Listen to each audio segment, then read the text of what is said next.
today we're going to explore some interesting harmonic options using chords built in fourths or quartal chords.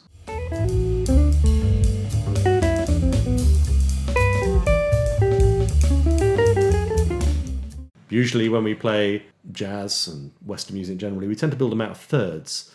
So, for instance, 1, 3, 5 for a triad, or 1, 3, 5, 7 for a seventh chord, which we then voice in various ways, and so on. Today we're going to be dealing mostly with quartal triads, and these are 3-note chords, just like normal triads, except they're made from fourths, so thirds. To do this, you're going to really need to know the notes of your A Dorian mode. So, in this sort of position in the neck,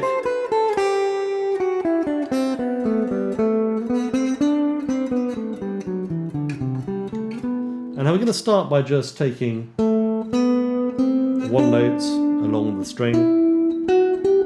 This is A Dorian, played on the unitar, if you like, which is one string like that. And then we're going to do another unitar next to it, which will be a fourth below. It's going to go up.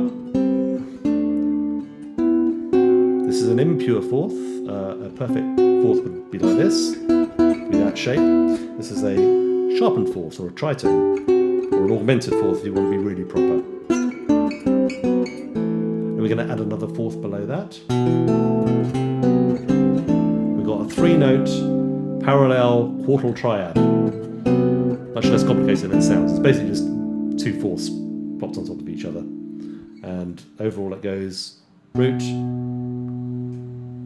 diatonic fourth, diatonic seventh, root, diatonic fourth, diatonic seventh. Break them up as well. And it's good to start getting these in different positions across the neck, so you get used to the shapes, the way they move.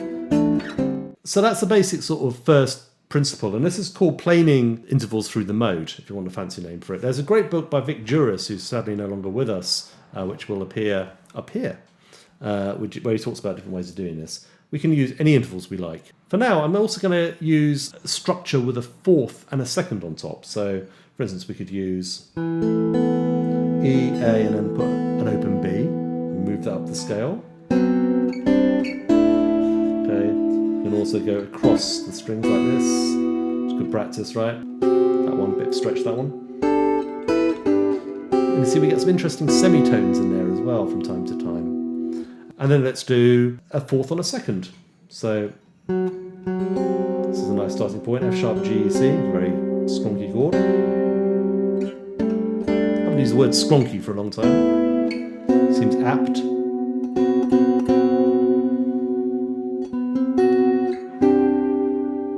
Transfer this over onto the next string.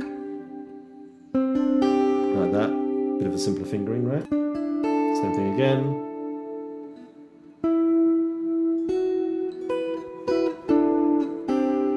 And then this one would be a little bit more difficult to finger, right? So it's good to learn all of those. Right, these are all actually, all the things I just played are all inversions of a basic quartal triad. So if I had a basic quartal triad, A, D, G, like that. And I took the A from the bottom and put it up top here. Then we've got a fourth for the second. I take the D from the bottom now, put it on top. And we've got a second with a fourth. And then we do that again. Go back to a quartal triad, right? You can also play it here.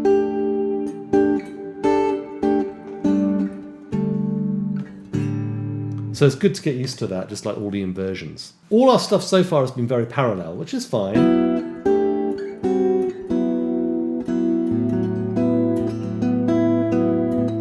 What I'd like to do now is I'd like to start applying a little voice leading pattern. We're just going to do this. We're going to go back to our A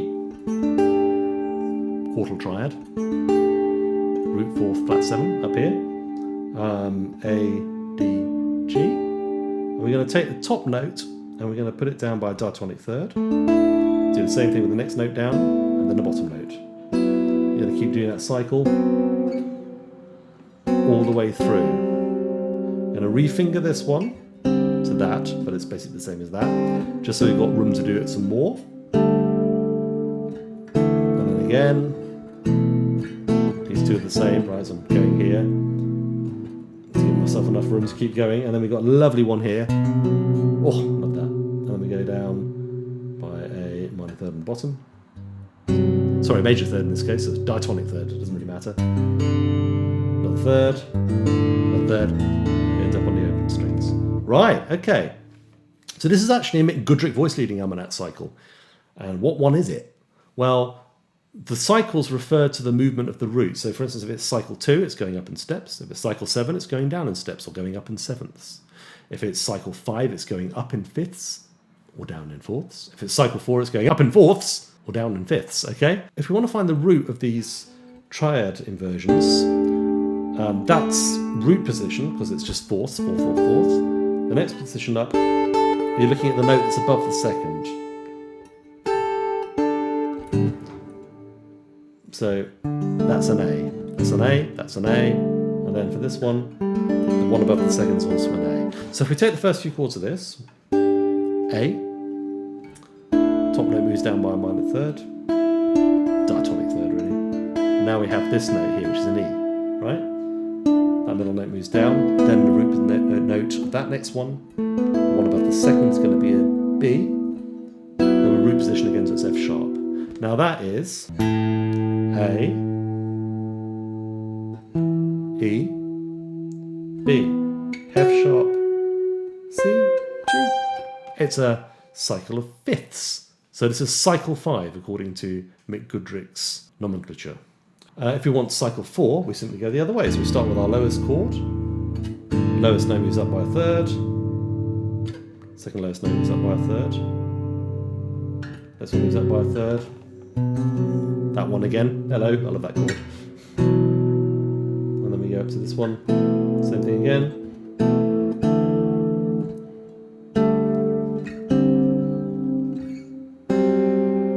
And that one too.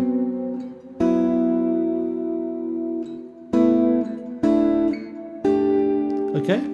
So the interesting thing about this cycle 4 is it's quite static compared to, seventh chords. This is an autumn leaves. Quite a bit of dynamism about them. And the reason why that is, I think, is because there's more voice leading.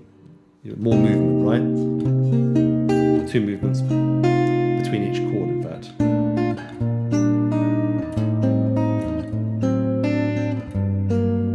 So basically 2 notes with the 7th chords, 2 notes stay the same, 2 notes move. So maybe we can move 2 notes at a time. Let's move the top 2. Oh, we've gone from an A now to a B. Okay, so if we wanted to move up by another step, so that's a step movement, you go to a C. How do we do that? Well, we'd move the outside voices down by a third. And then we do the bottom 2 voices by a third again. Get back to root position. This is in fact a cycle 2. So we're going A, B, C, D, E. To demonstrate that. Of course, we could do it in parallel. So A, B, C, D, E. But that's kind of boring. So we're doing a movement downwards even though the scale's going up. So it's like this.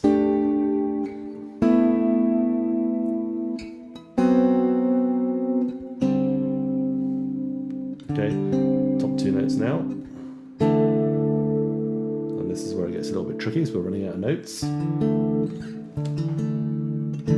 So it's the outside notes move down by a third. And then the bottom 2 notes move down by a third. And then the outside, top 2, sorry. And then we get to there. That's as far as we can go with that cycle on the guitar. So these are great for improvisation. And for instance, if you use them to move between 2 modes, I could use A Dorian moving to C Dorian, for instance. So going.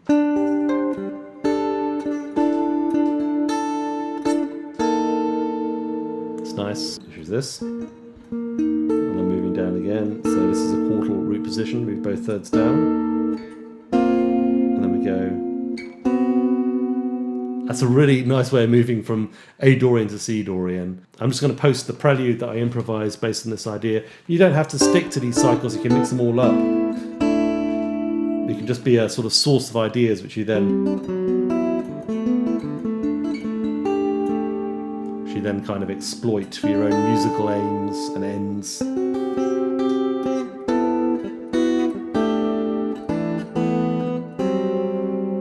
I find it really great for just getting away from that very parallel chordal sound. Anyway, thanks for watching. I hope you find that useful and interesting. Leave any comments below and feel free to like and subscribe. I'll also attach a little handout which will have some of these fingerings for you to play around with. Thanks for watching.